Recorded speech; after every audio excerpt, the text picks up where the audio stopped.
Bonjour à tous, bienvenue sur la chaîne Astro. Aujourd'hui, nous allons revenir simplement sur ma première observation de la comète 46P Virtanen, et donc revenir sur un certain nombre de choses que je vous disais la semaine dernière à propos de son observation, et donc affiner un petit peu les conseils que je peux vous donner, en vue en particulier du week-end prochain qui sera à son maximum. Et c'est maintenant sur la chaîne Astro.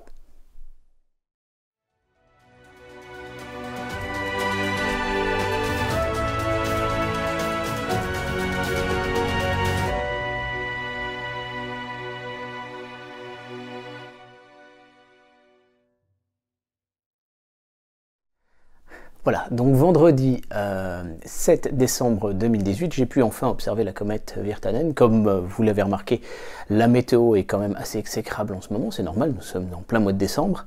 Mais j'ai eu la chance d'avoir une percée suffisante pour pouvoir l'observer.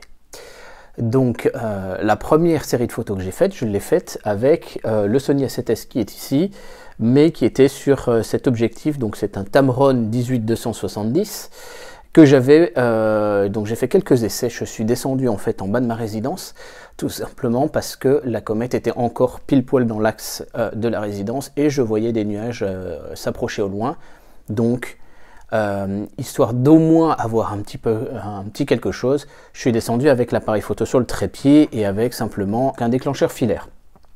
J'ai fait 2-3 petits essais en termes de focale, etc., voir un peu quel était le meilleur compromis. J'ai opté pour un compromis d'avoir une focale de 100 mm et des pauses de 4 secondes. Donc ça, on va y revenir dans la prochaine vidéo à sortir, qui va sortir juste après celle-ci, à savoir comment calculer un temps de pause sur un trépied fixe pour avoir une absence de filet. Et donc, j'ai accumulé 376 photos, de 4 secondes chacune à 100 mm de focale, et il y en a 300 qui ont été retenues lors du traitement, ça me fait un total de 20 minutes de pause, et donc ça donne ça. Et en fait, avec un petit traitement, donc on verra ça dans la dernière vidéo sur le traitement des comètes, on peut réaligner les photos sur la comète proprement dit, et donc ça donne ça. Donc il était 20h09 et je suis ensuite remonté donc sur mon balcon en attendant que la comète se profile dans le bon angle, bien préparer le matériel et attendre une percée aussi entre les nuages parce que les nuages passaient comme des lames. J'ai pu à partir de 21h37 faire une série de 190 photos de 10 secondes de pause. Et il y en a 175 qui ont été retenus lors du traitement. J'ai tout mis en brut, hein, j'ai pas cherché, il y avait un vent absolument dingue. Donc certaines sont nettes, certaines sont floues, enfin sont bougées.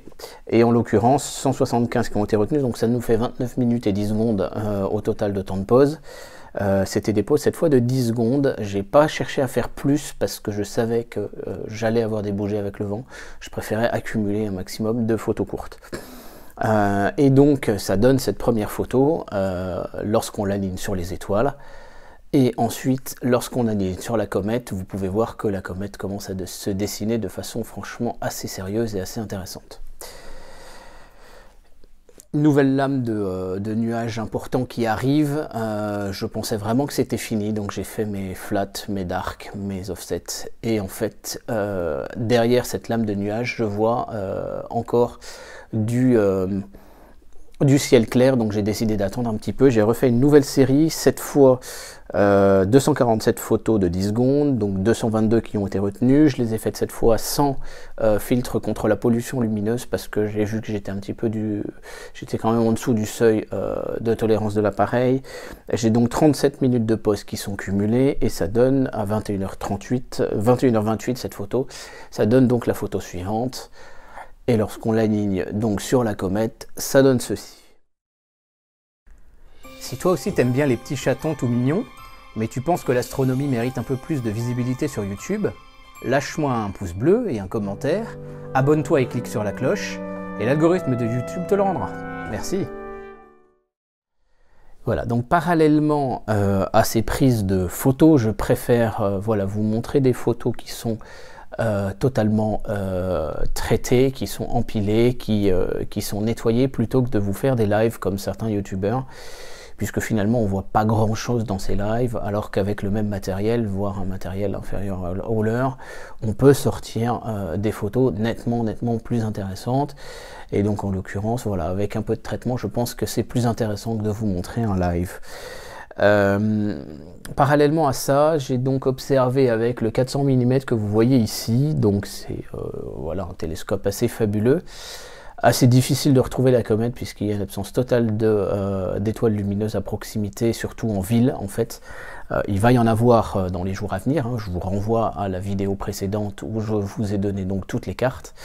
Mais en l'occurrence, là, c'était un petit peu difficile. Mais une fois trouvée, la comète pouvait être distinguée. C'est à peu près similaire à la photo que vous voyez là. Et donc, j'avais trois petites étoiles alignées qu'on avait tout à l'heure sur le grand champ avec donc l'appareil photo. J'étais plus au-dessus. On avait 3 étoiles en triangle et on avait la comète qui se baladait entre ces 3 étoiles. Donc elle apparaissait comme une étoile nébuleuse. Très sincèrement, c'était pas transcendantal dans la mesure où aussi j'avais encore un lampadaire dans la figure et on était en pleine ville. J'ai pu faire l'essai, je vous parlais des filtres contre la pollution lumineuse. J'ai essayé à l'oxygène 3, on la voit toujours, mais c'est effectivement très faible, ce qui est normal avec ce filtre. À l'UHCS par contre, ça donnait un très beau résultat pour au moins dégager la pollution lumineuse et reprendre du contraste.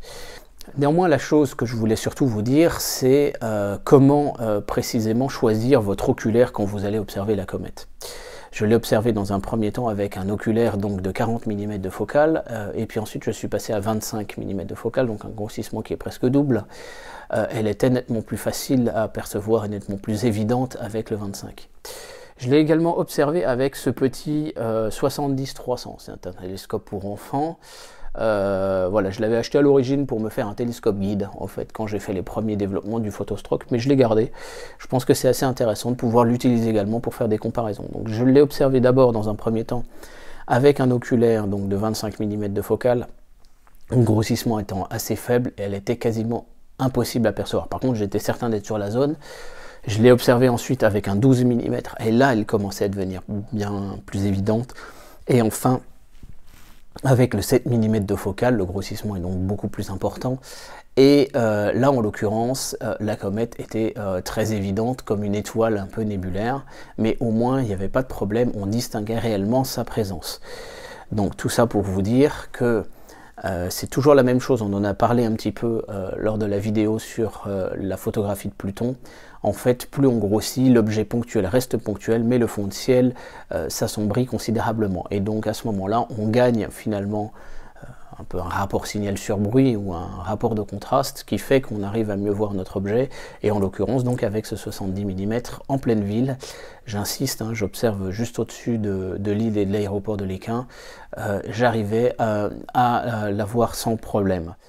Dans le même temps, un de mes amis, donc Alain Jo du CARL, le club d'astronomie de la région lilloise, que je salue, a bravé le froid et le vent, a fait une demi-heure de voiture à peu près pour sortir de la métropole lilloise et aller dans un lieu où la pollution lumineuse est nettement moindre. Et donc il confirme avoir pu voir la comète avec des jumelles semblables à celle-ci, donc qui sont des 10 par 50, 50 mm pour ce qui est de l'ouverture de la lentille frontale et 10 fois pour le grossissement.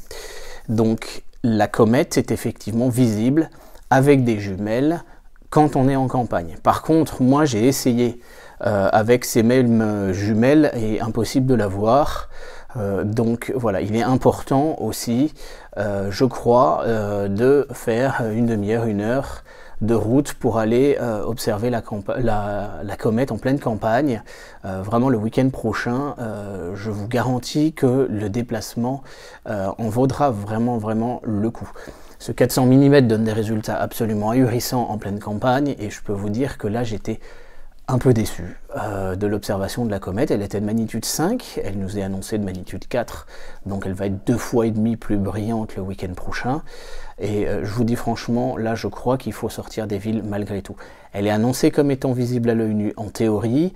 Là on est sur du ciel vraiment de race campagne avec un ciel extraordinaire. Quand on est vraiment loin des villes, là dans ce cas-là, elle pourrait être visible à l'œil nu, mais faut pas s'attendre non plus à des dessins d'artistes comme certaines comètes du siècle, qui étaient perçues comme annonciatrices de cataclysmes, etc. On n'est pas à ce niveau-là non plus. Mais voilà, donc la comète, je vous le garantis, ceci est observable même en ville avec un petit télescope pour enfants et un télescope d'entrée de gamme, ça je viens de le faire. Mais bien évidemment, le spectacle est beaucoup plus intéressant à mesure que vous allez augmenter en diamètre et surtout quitter les villes.